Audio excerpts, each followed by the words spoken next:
Eu não acho, tá, que o desenho para 2026 que estava dando o Lula como derrotado é exatamente esse. Eu não acho e nem acho que vai ficar assim. As esquerdas estão fortes. Eles não apenas foram bem nas ruas, como se vocês repararem bem nas últimas tretas online, a esquerda quase sempre vem sendo preponderante em todos os termos. Tá?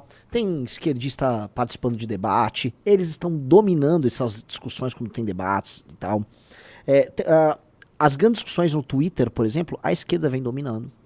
No Instagram, você pode colocar aí que há talvez uma leve vantagem da direita.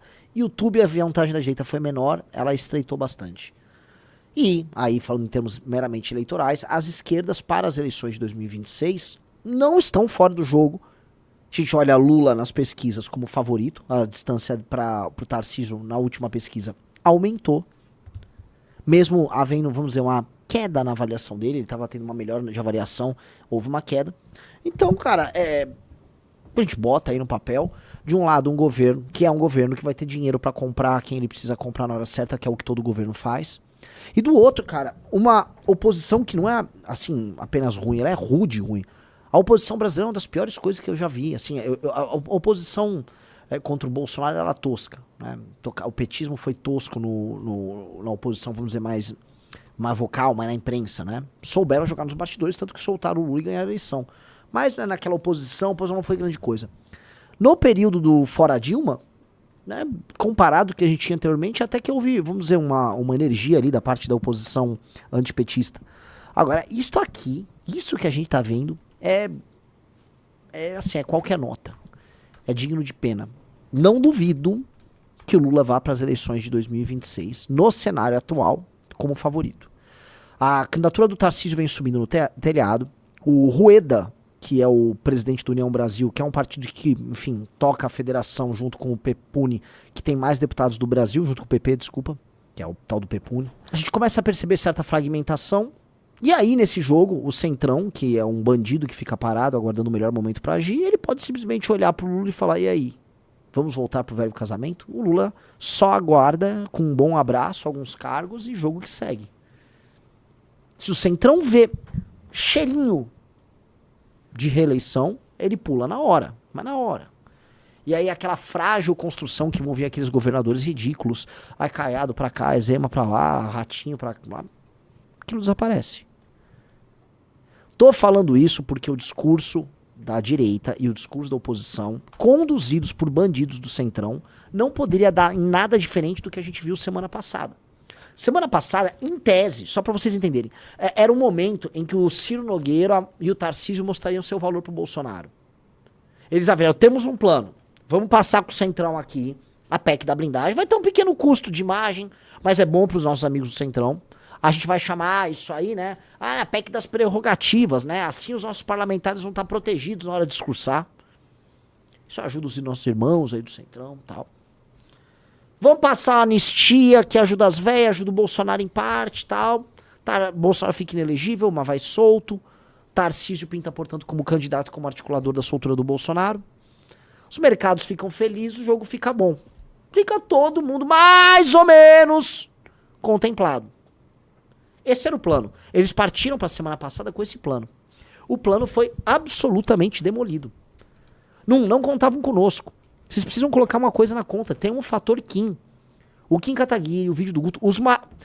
Tirando a esquerda que faria barulho, a esquerda farejou e jogou certo e ela realmente explodiu. O maior nome contra a PEC da blindagem. Nesse ponto incluo até a esquerda, tá? A pessoa que fez o maior enfrentamento na imprensa, nas redes, foi o Kim Kataguiri. Aí depois a esquerda pegou pra ela também o tema.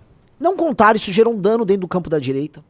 Os próprios deputados começaram a ficar incomodados em fazer a defesa. Tiveram que ligar a bolsonaristas, começaram a vir com... Não, isso aqui é a PEC da prerrogativa aí, do direito de defesa. Aí viraram o quê? Eles chegaram, sério mesmo, a falar que o constitucionalista em 88, né, os pais da Constituição tinham um plano. O que é constrangedor, pra dizer o mínimo. Então... vamos dizer, uma cagada. Aí ficaram abandonados. Aí passaram a anistia e ficaram comendo. Vencemos! Passou a anistia. E não deu. 12 horas. O Hugo Mota já colocou o Paulinho de relator. E o Paulinho já avisou que vai tocar com o Aécio com o Temer Algo que não estava nos planos. Aí aqueles Nicolas da vida, veja o que eles fizeram. Entrou o fim de semana, porque aquilo, né, foi quinta-feira. Sexta, fim de semana, os bolsonaristas não falaram mais do assunto. O Nicolas Ferreira foi fazer o que ele faz melhor. Quer dizer, foi fazer a outra coisa que ele faz melhor.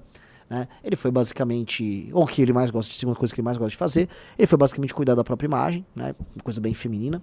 E aí ele tirou uma foto lá com o Whindersson Nunes, depois foi soltar uns vídeos. Os outros bolsonaristas só mudaram de assunto. E aí a galera do Paulo Figueiredo, do Eduardo, ficou lá batendo cabeça. O Weingarten, que é um estrategista dos bolsonaristas, já veio lá no domingo e percebeu, parece que a estratégia não era boa, tá?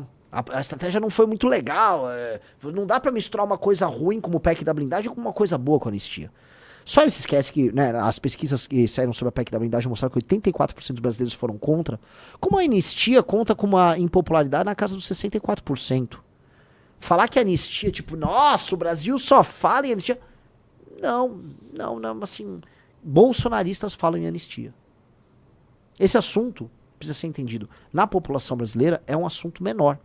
Mas é um assunto que é menor, que é impopular e que foi tornado o maior assunto da oposição brasileira. Então a oposição brasileira nem sequer se preocupa com o INSS, não está preocupada com reforma passar, não pegou para si o tema da segurança pública.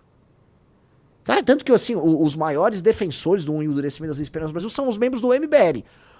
Aquelas dezenas de deputados bolsonaristas que ganharam com discurso de arma e tal, não estão fazendo porra nenhuma. Qual é o tema deles? Anistia. Porque é o tema que eles são obrigados a defender, porque é o tema que o Bolsonaro, mesmo que moribundo do ponto de vista político, obrigue eles a defender. E aí eles têm que ficar ali, não, é anistia. Não é anistia. Então, maldita a oposição, né, que não percebe mais o país que vive e não tem mais senso de prioridade, e que é obrigada a ficar transformando tudo numa luta, numa novela do Bolsonaro contra o mundo. A luta é o Bolsonaro contra o mundo, nós com o capitão contra o mundo. Não, ninguém liga. Ninguém liga, mas não deixa de ser sintomático, porque o Bolsonaro tomou aquilo que a gente chama de direita pra si, né? Pra você ser de direita significa ser bolsonarista, então, né, a causa da oposição, que é antipetista, e antipetista é Bolsonaro, né? Senão você é petista, eles amarraram todas as coisas, as conexões pro homem simples ficaram bem claras, então, não, é isso. Preciso defender o interesse do Bolsonaro, senão eu sou petista.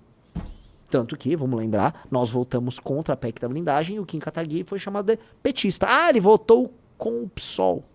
Raciocínio meio mongolóide. A parte dos deputados, eles votam junto com opositores na maior parte da matéria legislativa. Se for puxar uma estatística, você vai ficar assombrado com o que você vai ver. E lembrando também que os bolsonaristas, essa PEC agora é a mesma PEC de 2021, que era a PEC da impunidade. E os bolsonaristas e os petistas e o PSOL, juntos à época, apoiavam esse projeto.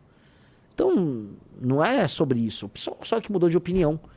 Muito triste quando, né, usando um argumento melhor do que o deles, muito triste quando até o PSOL, que é um eterno defensor de bandidagem, percebe que aquilo é uma PEC pró-bandidagem. E só você, bolsonarista, não percebe. Mas, na boa, esse tipo de argumento não serve pra eles, porque mesmo eles sabem que estão errados. E isso é só uma estratégia pra atacar o adversário. O jogo segue, não vou ficar com esse dano nas costas. E aí, antes que vocês me perguntem, e aí, o que resta da... pera. José Medeiros, o que ele falou? Vamos voltar aí. Eu adorei esse tweet dele. Se votei a favor da PEC da bandidagem? Não. Nunca votei em nada que beneficiasse o PT. Votei na PEC da proteção do mandato contra os tentáculos do PT. Conheço o José Medeiros, tá? O José Medeiros era, inclusive, amigo nosso no período do impeachment. Ele não é esse cara. Por mais que ele sempre fosse um homem simples, ele tem que fingir um discurso, né? Que ele, quando deve ter tweetado isso, ele deu risada. Tipo, joga isso aqui, ó. Olha só, mandei bem, hein? Não, os tia do Zap vão tudo cair. É isso aí, é contra o PT. Agora, mandou bem. Fogo, né, cara? Fogo. Difícil.